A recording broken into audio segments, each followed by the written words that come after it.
Hey, I'm Shauna, and this is Q4 Career Success Live. The purpose of this series is to help job seekers end 2023 on a career high note. So if you're struggling to land that job and aren't quite where you want to be for your goals, this is the series for you. I'm going to talk with some industry experts, career coaches, and other job seekers that have shared your experiences. Today, I am going to be walking us through how to use LinkedIn for our job search. So I'm going to give you some specific tips to really stand out on LinkedIn and even get contacted by recruiters. This series is going to run every Tuesday morning at 10 a.m. Atlantic, and make sure that you follow so that you can see when the next one is scheduled. Okay, I'm going to dive into that presentation. LinkedIn can really be a game changer for job seekers, and my experience firsthand showed me this. I wasn't looking for work, but I won't forget this. I had started posting regularly to LinkedIn before I started my business. I go out to this local coffee shop and I run into someone that I had worked with before, and she says to me, "Oh my gosh, it looks like things are going so well in your business." She had made that conclusion based on the fact that I was posting on LinkedIn and I was active on LinkedIn. I was not, in fact, doing that great. I was just getting things up and running, but my personal brand online told a different story. So LinkedIn is going to help you find a job faster because most hiring managers and recruiters are actually already using it, right? Like they're already online. And having a put together LinkedIn profile is going to make it much more likely for you to be discovered by job seekers. And it's also going to contribute to your professional brand. There are 8 things here. Most of them are so easy to do to have a complete LinkedIn profile and to start showing up in more searches. Step 1, you need to have a professional profile picture. So this is really crucial. It used to be what's called all-star status on LinkedIn. I think now it's more like just having a complete profile. You want to make sure that you've got a great professional picture because you are going to get more profile views if you have a professional picture. So just think about, we want people to view our profile, look at our content, interact with us, because the more they do so, the more likely it is they're going to know, trust, and maybe hire us, right? So your professional profile picture, it doesn't have to be complicated anymore, right? Like we don't have to go and get a photo done. You need a head and shoulders shot, professional attire, clear background, watch your lighting. But we could even be getting an AI generated photo. And these photos can happen pretty easily on our phones now. So there's really no reason to not have this professional profile picture. Step 2 to having that complete LinkedIn profile is going to be to write a really strong headline. So your goal with the headline is really to show up in more searches. The worst headline is the default one that LinkedIn gives you. And it's like, I don't know, it's like company and job title or something. You want to work through having a headline that reflects who you are and what you have to offer. Optimizing your headline is a best practice so that you show up in search. So anyone that knows anything about SEO knows that we need to be thinking about what people are typing in that search bar. The same is true for LinkedIn. Recruiters are probably not searching for your company and job title if they're looking to hire a supply chain manager. They're probably searching for a supply chain manager, if you know what I mean. So there's no real one size fits all for this strong headline. It's really going to depend on what it is you actually want to get out of LinkedIn. Here's an example of a strong professional headline. This guy is telling us he's actively searching for a job and then uses the exact keywords for what type of role it is that he is actually looking for. Here's another example here where it's like really keyword rich, right? But at the same time, someone can really just kind of scan your profile and see what you're all about. This profile, this headline section of your profile actually shows up like in the other places that you're engaging on LinkedIn too. So it follows you around. So it can be really, really powerful if it's done well. Step 3, you're going to fill in your industry and location. This is so easy. You're basically just give the platform what it wants. Enter your country, postal code, and industry. And this is going to tell recruiters where you live and what industry you're in. Not exactly where you live, but a general idea, right? A lot of recruiters are going to search for candidates on LinkedIn using the industry and location settings, like even for remote roles. You probably notice in remote roles, like there's often some sort of location requirement, whether it's Canada or Toronto or the States or whatever the case is. You want to make sure that the industry information and location is in there. Even if you're looking for remote work, it's important. And it's easy. You just fill in the boxes that are here. And again, the reason we're doing all of this is so that we show up in more searches. And that is how we get found by recruiters. Step 4, you're going to complete your experience section. You're going to include at least your 2 most recent positions in your experience section. And your resume is a really great starting point for this. If your resume is packed with action verbs and KPIs, hopefully, you want to use that information here in the experience section on LinkedIn. So LinkedIn members with current positions are discovered about 16 times more in recruiter searches, and their profile views will increase up to 29 times. And like your resume, this should be really achievement. The bullet points should be achievement based and targeted towards your desired job or field. This experience section is a really great way to highlight what you've been working on. There's no one size fits all solution to this either. So for me, and again, getting back to what our goals are, I've decided to write it out in a paragraph that describes my company because I'm more about like client acquisition, right? And looking to connect in a different way. So think about what that goal is for you, because if you are looking to go out as a consultant and do work that's maybe not a traditional like 9-to-5 employment gig, you might want to think this up a little bit differently. It really depends on what you want to achieve. Okay, step 5, add your skills. Include at least 5 skills. You're, again, so much more likely to be contacted by recruiters, and include skills that are related to whatever the job is that you're looking for. Like you might have, I don't know, great cooking skills. Is that a skill on LinkedIn? I don't know. It could be. Who knows? Make sure that whatever the skills are that you're selecting are aligned with the skills of the jobs or opportunities that you're actually trying to attract, right? So you want to make sure, again, that you're showing up and connecting to those searches. Okay, the About section, skip that, there we go. The About section is hard and it's going to change over time. And it only makes sense that it changes over time because we change, our experience changes, our goals change. So don't put too much pressure on yourself because you can always go back and edit it. A good hack is to really just keep a Google Doc for your LinkedIn profile. And what I will do sometimes is if I make changes and I don't want to lose the last changes, I just keep everything in a Google Doc so I can go back and find it. But this section is hard to nail down because it's so important. And do give yourself permission to change it over time. This About section should include an opening statement that clearly shows why you're on LinkedIn. Like, have you ever gone to those profiles and you're just like, I'm not sure, I just don't know. Why are you here? What am I supposed to do? Don't be that person. Like, we don't want to be that person. We want to make sure that our opening statement clearly shows why we're on LinkedIn. We want to include a summary of our work experience and like some of our most impressive and relevant skills. Maybe there's like an award or something you're super proud of. You could throw it in there. A few bullet points focus on your achievements, what kind of opportunities someone should get in touch with you for, and your contact information. So just picture it's like this nicely written narrative that tells a story of why you're on LinkedIn and provides that clarity to the recruiter. I can't stress enough the importance of, at the very least, including your contact information. I will never forget this. I had an opportunity. To do something with CBC. And they tried to get a hold of me and I had no contact information in my LinkedIn. Now, luckily, I knew someone and they knew how to get a hold of me. But I was kind of embarrassed because I was like, that seems like a really basic thing, Shauna. Like, put your contact information in there. So complete your education section is step 7. So you want to be discovered by fellow alumni. This section is really important if you're a recent graduate or a student just starting to build your network, which I think maybe some of you are. So make sure that you have this section filled out. You can use this section to make connections and like build that bridge with someone that you want to be connected with on LinkedIn by saying things like, hey, I see we're both University of New Brunswick alumni, right?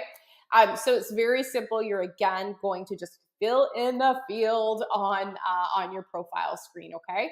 And it's really important on LinkedIn because a lot of the times, especially if you are someone who is actively looking for work and maybe wanting to do some cold outreach, things like where you graduated from can seem small, but imagine you can take yourself from being like a total cold stranger to now someone who has something in common with the person you wish to contact. It can be really, really, really powerful. And I think people are going to be much more likely to respond and talk to you if they have that piece in common. Okay, step 8 is to make connections. To boost your credibility, work towards getting like at least 100 connections. You know what it's like, right? On social, if you go to an account that doesn't have a profile picture and like they have no friends or followers, something feels a little bit sketchy about that. We don't want to feel sketchy. We want to feel credible. So make sure that you work towards getting those connections. And you can send connection requests and engage on other people's LinkedIn posts to get those connections. You can also post content to your profile if that's something that you're comfortable with. But even going back to the school example, you can search on LinkedIn for other UNB alumni. In my example, that's where I graduated from. I could search for other UNB alumni and then connect with those folks on the basis that we both graduated from the same school. So a cold message would be something like, hey, I see we both graduated from UNB. Looks like you're up to cool stuff. Would you like to connect? It's really as easy as that. And when it comes to those connection requests, most of the time, people will accept if you're not being creepy, right? So people you can connect with, friends, current colleagues, former colleagues, school alumni, teachers and profs, people you admire, and influencer accounts can help you get started on that. I'm going to skip this one. So 3 steps to really stand out. Okay, so those 8 steps are like so key to have the foundation of a good, complete LinkedIn profile. So you must do those 8 steps so that your profile is complete and then you look credible, like you have it together on LinkedIn. These 3 tips are really going to differentiate you and take it up a notch from the bare minimum. So I want you to do these 3 things to stand out on LinkedIn, especially if you're looking for work.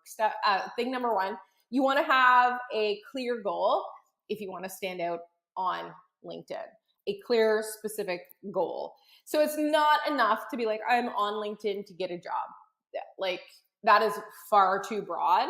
Instead, you want to be very, very focused and be like, I'm on here to get a job as an IT specialist with a startup. Knowing the answer to this clear goal question is going to help you guide your actions and how you craft your profile and align it towards what you actually want to achieve. In the absence of the LinkedIn goal, it's really, really hard to look good on LinkedIn and really, really leverage it. So give some thought to what that goal is for you. Maybe you're not looking for work right now, and maybe you're on LinkedIn because you're like, man, like I haven't done networking in a long time, or I want to work on my personal brand because I'm going to start a side hustle, or whatever the case is. Just get clear on that, and it's going to make everything else you do so much easier. It's like when you're trying to write a resume, but you don't really know what jobs you're targeting, and you're just like, you don't know where to start. This is where you start with that clear goal. Use images to stand out on LinkedIn. I guarantee when you are on LinkedIn and you're browsing profiles and you're like, oh man, this is like a really good profile. It's really nice. I like it. That profile, I'm pretty sure is going to have some really nice images on it. So use images. You can create custom images. You can do beautiful stuff like this for free. And you might create a custom banner. You might use the featured section. We'll talk about that in a minute. And put images in there. But go to Canva, go to canva.com. Canva is a free website. If you're not using it, I don't know. Like, I just don't know. I'm in Canva right now. Canva has so many beautiful templates that you can actually use to create banners and custom images and make your profile really, really stand out. And it's, I don't know, like, I think it's really fun. So feature your work. So that LinkedIn has this featured section. When you scroll on a profile down towards the middle of it, there's an option to add your work and to feature your work. This really makes your profile look content rich and can really help you stand out as a job seeker. And I'll tell you why. The featured section, like the thing about recruiting. So imagine you're a recruiter and you spend your whole entire life listening to people tell you that they're good at stuff. But you're like, I don't know you. I have to take your word for it, right? Like we in recruitment are always taking the person's word that they have the skill. Now, this is really, really powerful because you can move from simply like telling a recruiter that you have a skill to showing them that you have a skill.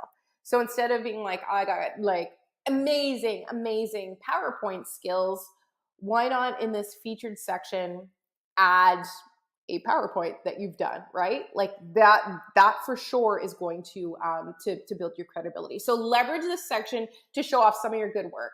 If you have work that you've done for an employer, definitely make sure that you've kind of cleaned up for confidentiality. But if you have any of the identifiers or numbers that we shouldn't be sharing removed from that featured section and branding and all those things, we should still be able to share that information, okay? But you've got to protect the employer or that whoever your client that you're working with, protect the confidentiality. But if you've got stuff that you don't have to worry about those sorts of things, by all means, like post it right away now, today. So move the recruiter from like telling to showing them your amazing talents. It's such a powerful tool. Just think of the journey of the recruiter. So imagine you get my resume, right? And you're like, oh, I'm going to go over to your LinkedIn profile to check things out. Now imagine scenario one, candidate is kind of like a ghost town on LinkedIn and it's tumbleweeds and there's nothing there.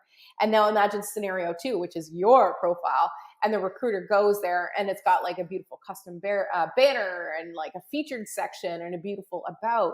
You've absolutely built your credibility as a candidate, I think, anyways. You're going to use LinkedIn to network. It's, again, we just need to know where to start, right? Like I feel like sometimes it's like, where do I even begin with it? Use it to network. Start by finding contacts that can influence the hiring decisions for the types of positions that you're interested in targeting. If you have no idea what you want to do and you're like driven by just like what's on the job board, that's going to be a problem for this approach. You need to know what you want to do and have that clear, specific goal for your career and for LinkedIn. So go and use your social media sleuthing, creeping skills for something that is actually useful, right? Finding hiring managers and getting jobs, not like creeping on our exes, right? And you want to put together a list of folks that you could actually start connecting with. For each contact, check out their LinkedIn profile and like Google them. I'm talking, this is dream company stuff, right? Like you're like, Ari's wanted to work for, I don't know, MAC Cosmetics. Make it happen. If you wanted to work for Lululemon, make it happen, right? But it starts with being really specific and custom in your search and in the actions that you take. So you want to start creeping these people on LinkedIn, find the hiring managers and get some information about them, and then start to reach out to them. It doesn't have to be that scary, but make it about them and not what you want. We never want to, in a networking scenario, go and ask for something for someone like, hey, I need a job at Lululemon. No, we need to think of it and reframe it and be like, we're interested in building relationships with people. So the goal of your messages isn't to get a job. It's simply to start a conversation so you can build that relationship. Remember, these people are so busy. So you never want to ask for anything but a conversation, okay? And when you're reaching out to new connections, you're only going to have one goal, and that is going to be to get them on the phone or a video call. Here's a sample message that you can use to start that cold outreach. Okay, so using LinkedIn to network. The next step after you actually get a reply, you're like, what do I actually do? You want to do an informational interview. You want to do an informational interview with this person. That's the end goal. I've got a whole video on YouTube about exactly how to do that. So you can check that out on the YouTube channel, Career Interrupted. Here's how you can keep in touch with me. You can get this presentation. Actually, I'll keep it up longer at ShaunaCole.com, and you can follow me on LinkedIn at Shauna Cole and on YouTube at Career Interrupted. That was creating a professional LinkedIn profile for your job search and networking. This is part of a series, a live series that's going to run on Tuesdays at 10 a.m. called Q4 Career Success Live. End your 2023 on a career high note. Thanks so much for watching.